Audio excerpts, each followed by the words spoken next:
Assalamualaikum warahmatullahi wabarakatuh. Perkenalkan, saya atas nama Ula Yusuf, mahasiswa Fakultas Hukum Universitas Muslim Indonesia dengan stambuk 040202110585 dari kelas C4 Tindak Pidana Anak dan Perdagangan Orang, dosen pengampu atas nama Dr. Hardianto Janggi SHMH.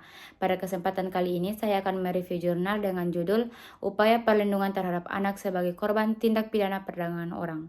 Berdasarkan berita yang beredar di media massa, perihal terdapat belasan anak dari Solo Raya yang menjadi korban perdagangan orang atau human trafficking di Kalimantan Timur. Berdasarkan berita tersebut, diperoleh informasi lanjutan bahwa anak-anak yang menjadi korban perdagangan orang atau human trafficking tersebut mendapat berbagai macam bentuk eksploitasi dan kekerasan.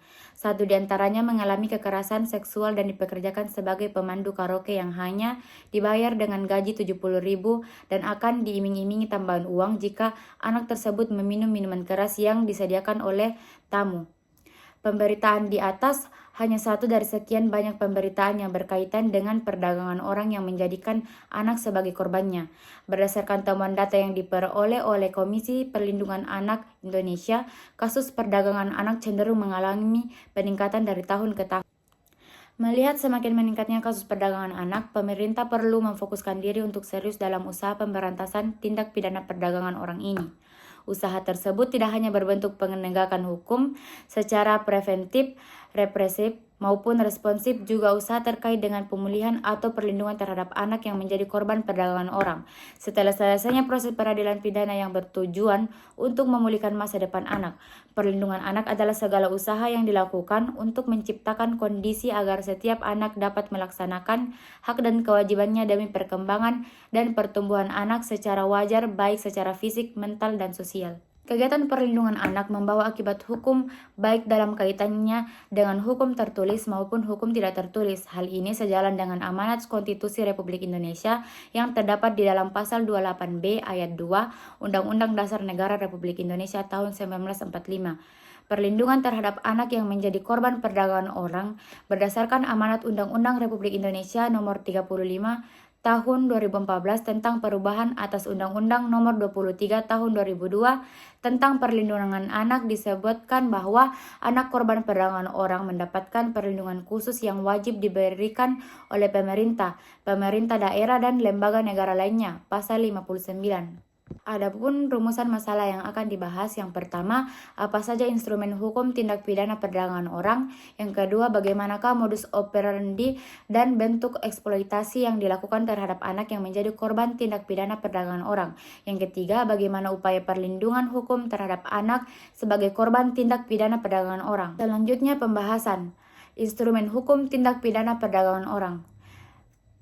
Perdagangan orang berdasarkan Pasal 1 Angka 1 Undang-Undang Nomor 21 Tahun 2007 tentang pemberantasan tindak pidana perdagangan orang diartikan sebagai tindak perekrutan, pengangkutan, penampungan, pengiriman, pemindahan, atau penerimaan seseorang dengan ancaman kekerasan, penggunaan kekerasan, penculikan, penyekapan, pemalsuan, penipuan, penyalahgunaan kekuasaan atau posisi rentan, penjaratan, utang atau pemberian bayaran atau manfaat, sehingga memperoleh persetujuan dari orang yang memegang kendali atas orang lain tersebut, baik yang dilakukan di dalam negara maupun antar negara untuk tujuan eksploitasi atau mengakibatkan orang tereksploitasi.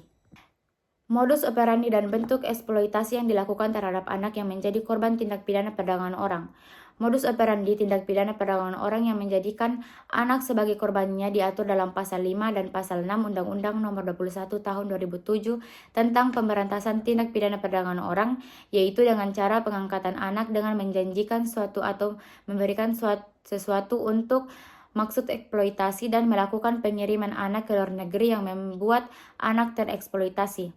Pasal 5 dan Pasal 6 Undang-Undang Nomor 21 Tahun 2007 tentang pemberantasan tindak pidana perdagangan orang tersebut secara eksplisit menyatakan bahwa terdapat dua modus operandi tindak pidana perdagangan orang, yaitu melalui pengangkatan anak dan menjanjikan sesuatu atau memberikan sesuatu dengan maksud untuk eksploitasi dan pengiriman anak keluar atau ke dalam negeri secara legal atau sah maupun ilegal atau tidak sah yang tujuan pengirimannya yaitu untuk mengeksploitasi anak.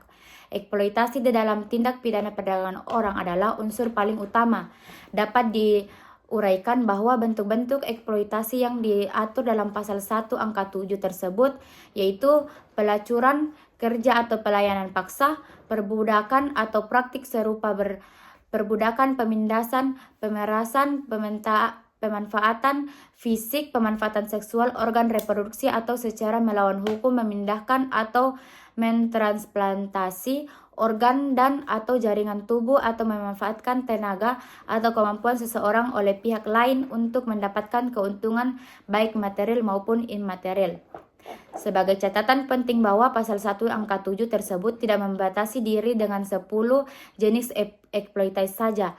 Undang-Undang Nomor 21 Tahun 2007 mengatur eksploitasi tanpa limitasi sehingga masih dimungkinkan untuk ditemukan jenis-jenis eksploitasi lainnya yang dilakukan oleh pelaku tindak pidana perdagangan orang khususnya yang menjadi anak sebagai korbannya. Upaya perlindungan hukum terhadap anak sebagai korban tindak pidana perdagangan orang.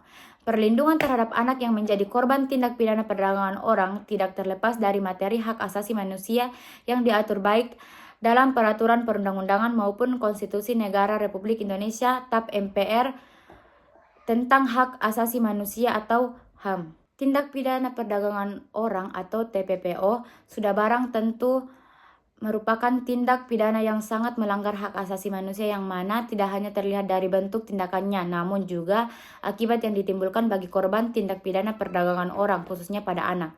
Jaminan terhadap perlindungan atas anak yang menjadi korban perdagangan orang secara umum telah diamanatkan di dalam Undang-Undang Negara Republik Indonesia tahun 1945, Pasal 28B ayat 2, yaitu hak anak untuk kelangsungan hidup, tumbuh dan berkembang serta hak atas perlindungan dari kekerasan dan diskriminasi.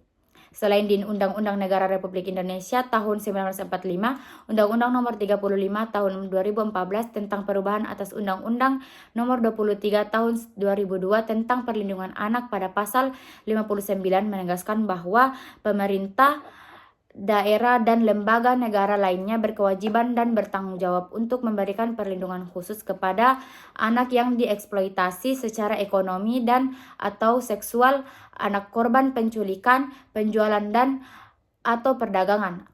Adapun bentuk perlindungan yang diberikan oleh Undang-Undang Nomor 35 Tahun 2014 tentang perubahan atas Undang-Undang Nomor 23 Tahun 2002 tentang perlindungan anak diatur dalam pasal 68 yang berbunyi perlindungan khusus bagi anak korban penculikan, penjualan dan atau perdagangan dilakukan melalui upaya pengawasan, perlindungan, pencegahan, perawatan dan rehabilitasi. Upaya perlindungan hukum terhadap anak yang menjadi korban tindak pidana perdagangan orang tidak hanya ditunjuk terhadap anak, namun juga ditunjuk sebagai upaya pencegahan agar tidak terjadi tindak pidana perdagangan orang yang menjadikan anak sebagai korbannya. Kesimpulan, upaya yang dapat dilakukan dalam memberikan perlindungan hukum terhadap anak sebagai korban tindak pidana perdagangan orang secara asas legalitas telah diatur di dalam Undang-Undang Negara Republik Indonesia tahun 1945 dan aturan-aturan hukum nasional baik berupa undang-undang maupun peraturan presiden serta TAP MPR dan juga diatur dalam ketentuan hukum internasional yang telah diadaptasi ke dalam hukum positif Indonesia. Upaya yang dapat dilakukan untuk menjamin perlindungan hukum terhadap anak sebagai korban tindak pidana perdagangan orang tercermin dalam 3 tahap, yaitu pada saat terjadinya tindak pidana perdagangan orang, tahap persidangan pelaku tindak pidana perdagangan orang, dan tahap setelah putusan pengadilan atas pelaku tindak pidana perdagangan orang yang disimpulkan dari ketentuan Undang-Undang Nomor 21 Tahun 2007 tentang pemberantasan tindak pidana perdagangan orang dan Undang-Undang Nomor 35 Tahun 2014 tentang perubahan atas Undang-Undang Nomor 23 Tahun 2002 tentang perlindungan anak. Oleh karena itu, sudah semestinya upaya-upaya melalui jalur hukum juga dapat dilakukan untuk memberikan perlindungan terhadap anak sebagai korban tindak pidana perdagangan orang, tidak hanya berbatas pada pemberian ganti kerugian atau restitusi, namun juga pada pemulihan hak-hak anak untuk dapat tumbuh dan berkembang serta mendapatkan haknya dalam bidang pendidikan, sosial, dan budaya seperti yang diamanatkan di pasal 28B ayat 2 Undang-Undang Dasar Negara Republik Indonesia tahun 1945, karena masa depan anak tidak hanya berbatas pada pemberian ganti rugi atau restitusi. Itulah tadi review jurnal terkait upaya perlindungan hukum terhadap anak sebagai korban tindak pidana perdagangan orang. Sekian dari saya. Wassalamualaikum warahmatullahi wabarakatuh.